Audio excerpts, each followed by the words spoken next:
Now the transition from the National Health Insurance Fund, NHIF, to the Social Health Insurance Fund, SHIF, has seen hundreds of chronic illness patients in various parts of the country struggle to access critical care after most facilities rejected NHIF cards, instead demanding for cash payments.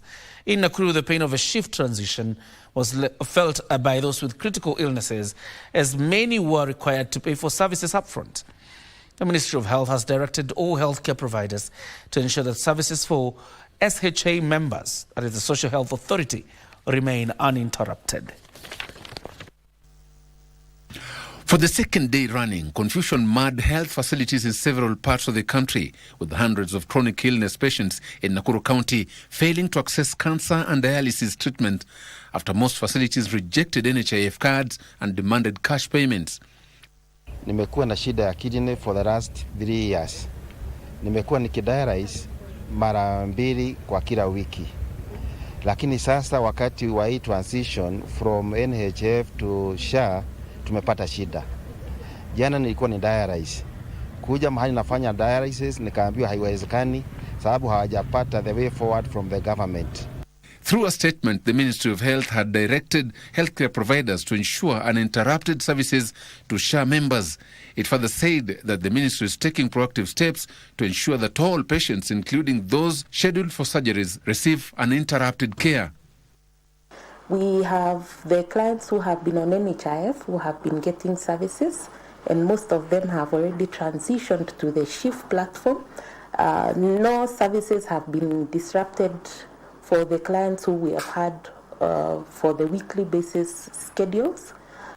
Speaking in Nairobi after meeting striking doctors working in public health facilities in Kiambu County, KMPDU Secretary General Dr. Dev Jatela decried what he termed as the rushed manner in which the new health scheme is being implemented. It's not possible to actually rush to all these things, because, I mean, this is the first time UHC is being launched or these things are being rolled out or policies are being rolled out in the country.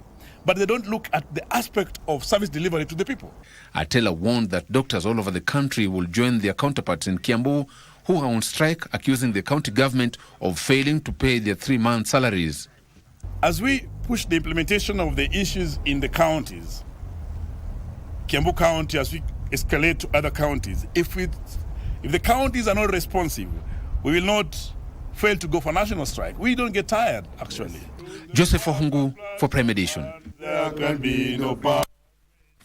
Before we go to the next story, let me quickly tell you about what has transpired today. And one of them, of course, being that proposal you saw that seeks to extend the term of a president and other constitutional office holders at least for about 7 years. And the UDA party that is led by President William Ruto has released a statement this evening, and I'll read it a bit just so you understand. And the statement is signed by Hassan Omar Hassan, the Secretary General of the UDA party, and he says, bid to extend presidential term limit, repugnant, retrogressive and primitive.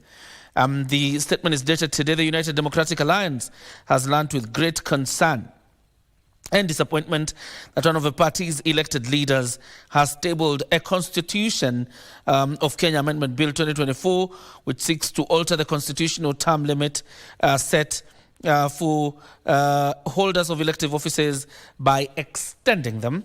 And the party says of grave concern is that this cynical, profoundly misguided and self-serving bill contravenes a long-held aspiration of the people of Kenya to retire the undemocratic entrenchment of accountable political monopolies and seeks to deny the people regular opportunities to hold leadership to account and directly exercise sovereign power. It does not seek to pursue any meaningful objectives beyond illegitimate, myopic and retrogressive ends. It's a long statement. I'll read the last paragraph. Says, the party therefore dissociates itself from the repugnant and backward bill and calls on any of its rank and file who leads, supports or is in any manner whatsoever involved with it to order a bill is compatible. The bill is incompatible with our policy and aspirations. This juvenile political experimentation and delinquent affront to our constitutional values must now be crushed to a halt. And that is the Secretary General of the UDA party, that is Hassan Omar Hassan.